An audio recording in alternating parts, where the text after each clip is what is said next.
So, we are Nerds on a Couch, and we're going to look at Evil Dead. And I have to sit next to him. Hi, I'm Rene. It's Chino. We're missing a couple of members, because again, Orly is off doing his work thing, and David's being David somewhere else out in public. Hopefully they'll be joining us. Well, they'll join us later. They will. They will. They will. Just, life gets in the way sometimes. Yeah, we were, me and Chino went out to the movies, and we caught Evil Dead. This is a remake of the, what's it called? It came out in the early 80s, was it? Evil Dead. Yeah, the Evil Dead remake. I was just trying to get what year it came out in. I have no idea. Sometime in the 80s, you're right. Yeah. Let me agree. We can agree on this one thing. I loved Evil Dead, the original. I loved Evil Dead 2.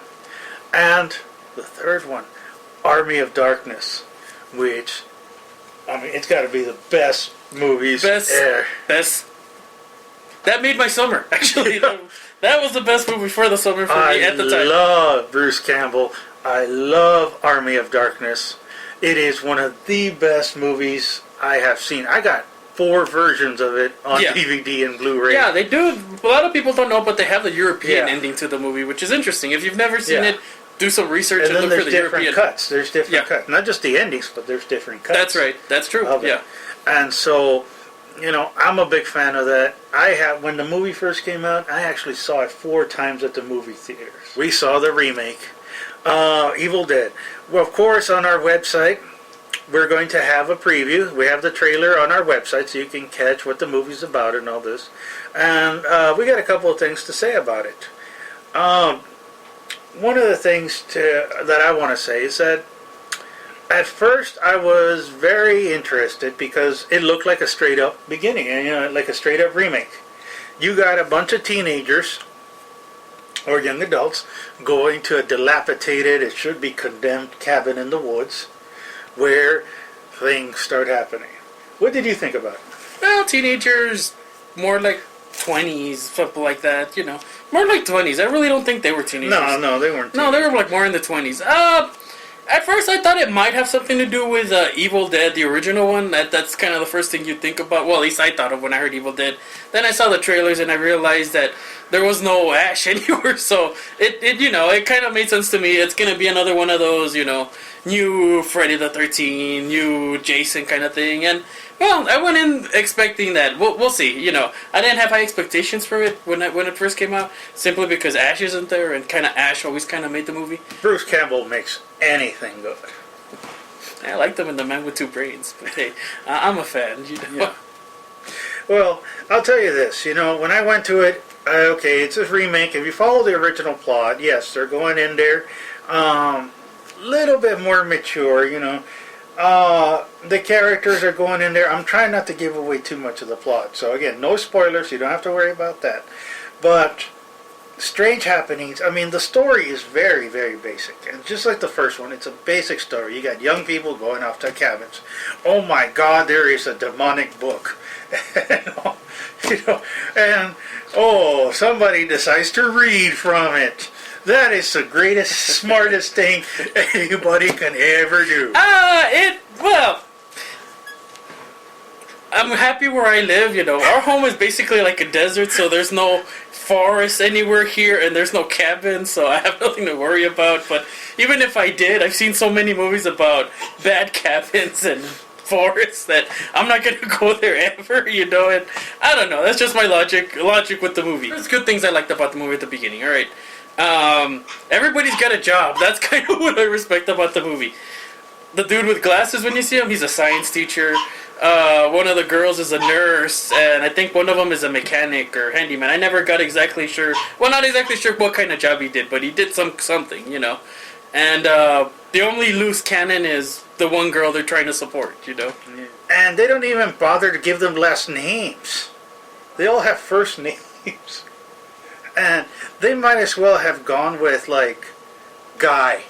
They might as well have gone with girl. Girl 1, Girl 2. They should have even called themselves that. Yeah, the worst thing for the movie is that I don't care about any of them. You know what I mean? And when you go into a movie, you're supposed to at least care about something. They're all here to support the main character and the girl, and I don't care about her. I don't. There's no reason at all why I would care about her at all. There's never any motivation for me to care for her, and that's the problem.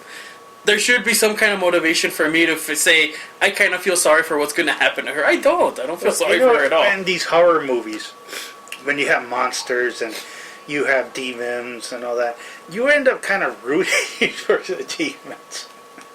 You know, 'cause the demons actually had more personality than the regular people did. I think the biggest problem for me with this movie is that I saw Cabin in the Woods. All right, if you've seen Cabin in the Woods is great. I don't care what anybody tells you. All right, my opinion, great movie, great plot twist, great everything. And once you've seen a movie like Cabin in the Woods, any other movie about a cabin and stuff like that kind of sets you up for a big letdown because you've already kind of seen it. They already kind of made fun of that genre of the Cabin in the Woods, you know.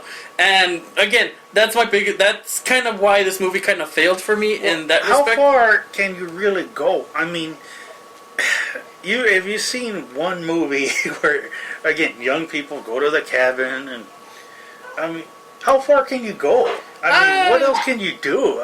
We've seen 2 iterations of it.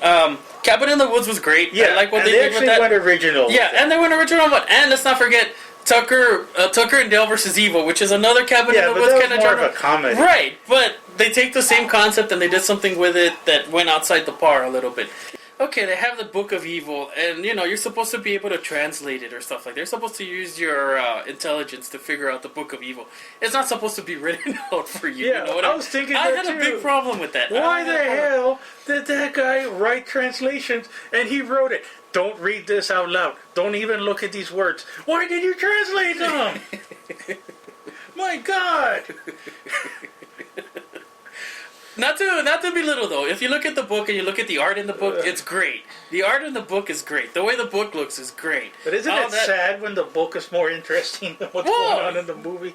Well, yeah, okay, we got to give it that. But my biggest problem was that in each page it's written out. So I could understand that they dumbed it down. I guess for some reason, I don't know why. Teenagers. Okay, yeah, okay, all right. Then we found the reason why they dumbed it down. Okay. To give it the good things about the movie is the artwork. I mean, I like the artwork in the book, which you mentioned is, if that's what you found most interesting, that's kind of sad. But in my case, that's what I found more interesting. The artwork in the book was good. Let me see, what else did I like? The artwork was good. I liked I'm trying to figure out what else I liked about the movie. Let's see. Artwork was good. Acting, you know what? I like the acting. I like the acting when they were possessed. I think that the special effects they did, which maybe not even the acting I like, but I like the special effects. The main star, I think she did a good job of being possessed. Unless that wasn't her. Then I'm giving credit to the special effects stunt guy that was performing her. I don't know. I'm not sure how they fixed it, but special effects were good. The myth behind how you get rid of them was interesting. And the whole way how they get possessed was interesting. That was interesting. If you liked, you'll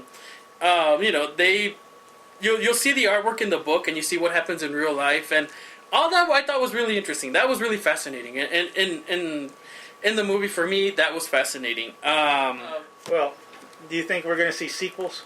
No, very unlikely. I mean, if it made money, I'm going to be surprised. It actually was number 1. Really? Yeah. Wow, it made money. I'm horribly surprised. But I think it only number 1 in lieu of anything better. You know what I mean?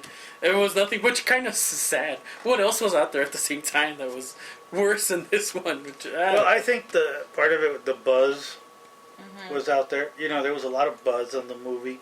And people were curious. And like me, I've been starving for a good horror movie. When I went there, I was trying to think, what was the last horror movie? Okay, you can't call this a horror movie, to be honest with you. What do you mean? You saw demons? You saw blood? Yeah, but horror is supposed to at least give you some suspense, some like, no, it wasn't. No, they tried to build it as a horror, but No, they tried to build suspense. It wasn't there. Is that they try to capture lightning in the bottle.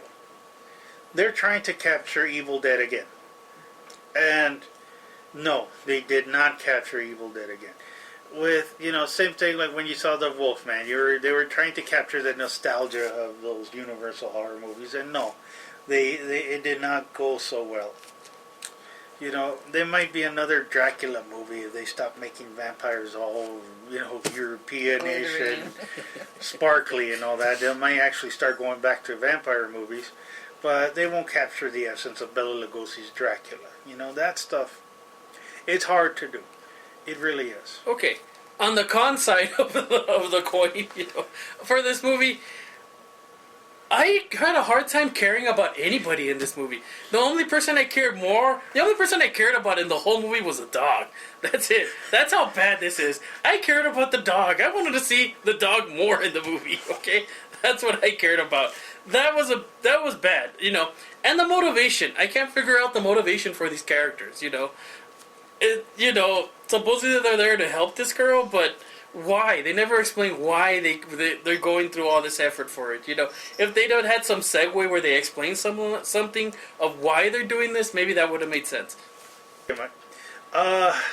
This movie, although the plus sides, I did like the special effects were good. They actually didn't do that much CGI. Normally everything's CGI. No, this time they went with horror special effects, which makeup and practical effects, which kind of makes that that sci-fi show. Man, the one where they do the Face Off. Face Off.